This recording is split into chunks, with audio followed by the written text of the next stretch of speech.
Hey, welcome 8th graders to today's Explainer. We're going to be unpacking something that literally affects every single one of us, every single day. We're looking at the actual blueprint of our society, like how government decisions are really made in our constitutional republic. Have you ever stopped and wondered how laws actually come to be? Or, honestly, how leaders get chosen without total chaos just breaking out everywhere? Well, that doesn't happen by accident. It happens through very specific, intentional processes, and understanding them, that's exactly what helps you become an informed and active citizen. Okay, let's dive into this. Let all things be done decently and in order. Now, this scripture from 1 Corinthians, it isn't just a great rule for, say, your classroom or keeping your bedroom clean. It is actually the foundational rule for why our communities absolutely need orderly and fair processes just to function. Think about it for a second. Whenever humans gather together in massive numbers to make decisions, things can get messy, and I mean really quickly. So we need a system. We need order. Organized processes are essentially what stand between a fair, functioning community and just total confusion. So here's our quick roadmap for today's Explainer. 1. The foundation of order. 2. The power of voting. 3. The promise of due process. 4. How caucuses work. And finally, 5. Education, morality, and peace. Understanding these exact steps is going to completely empower you to be active, informed citizens. Starting off with Section 1, the foundation of order, why government processes matter. Because, a functioning society absolutely requires rules, so people aren't just left out of important decisions. Government processes are literally the backbone of our system. They're the gears and levers for how laws are made, how our leaders are chosen, and ultimately how your personal rights are protected. If you don't know how these systems work, you seriously risk being left out of the very decisions that shape your entire life. By participating honestly and respecting fair processes, we protect freedom for everyone in our community, not just for our own personal advantage. We're basically ensuring that the system works fairly for our neighbors, too. Moving on to Section 2, the power of voting, shaping your community. Because voting connects you directly to the place you live. It's a simple yet totally profound definition here. Voting is the process by which citizens choose leaders or decide on issues. Now, what's really interesting about this slide is that it shows voting is both a fundamental right and a massive responsibility in a democracy. It's the most direct way that your voice becomes an actual building block in your community's future. Let's actually look at how this plays out in real life. Voting requires citizens to make informed choices, right? For example, think about a local school board election. As an 8th grader, the decisions made by that school board affect you directly.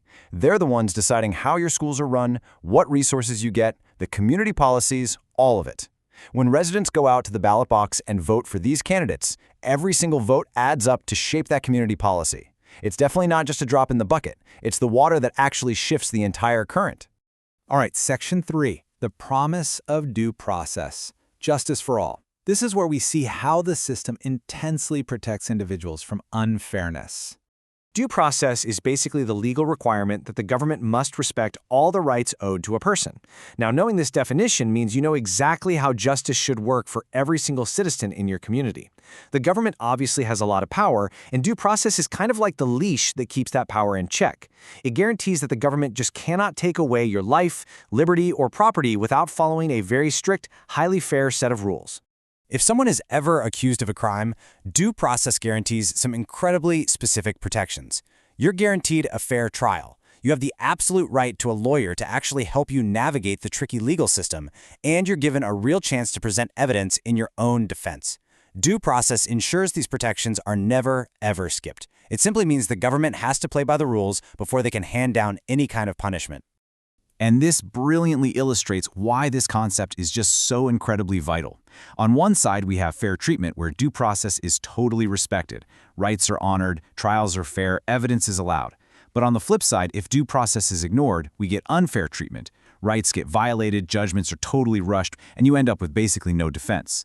Due process is quite literally our ultimate shield against unfair treatment and tyranny. Okay, Section 4, how caucuses work, choosing candidates. Because before general elections even happen, political parties have their own organized ways to make big decisions. A caucus is a meeting of members of a political party to select candidates or decide policy. Understanding what a caucus is gives us this incredible window into how political parties actually set their priorities.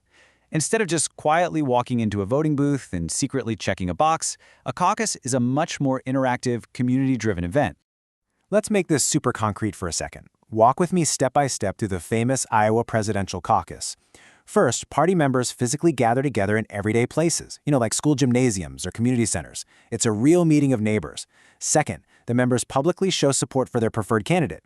Sometimes they literally do this by walking over to a specific corner of the room to group up with other supporters.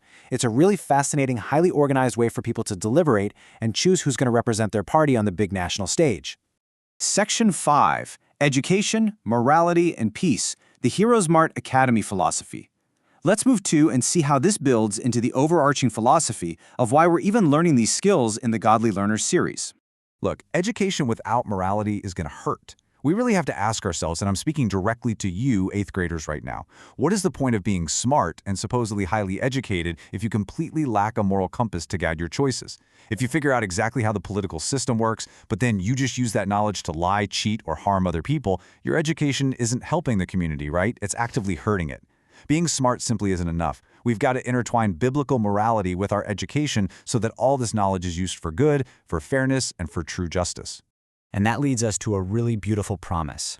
The book of Romans, chapter 8, verses 6 through 7, promises peace of mind to everyone who keeps their minds spiritual.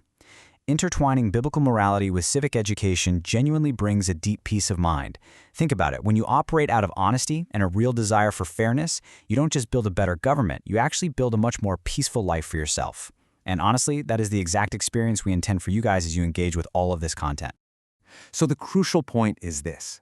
How can orderly and fair processes help protect both freedom and justice in a community? I want you to really think about everything we've unpacked today. The whole blueprint of order, the awesome power of your vote, the absolute necessity of due process, and that moral compass required to use them all properly. Let that question challenge you, 8th graders, as you start stepping into your roles as the future leaders of our republic. Thank you so much for joining me for this explainer, and keep learning.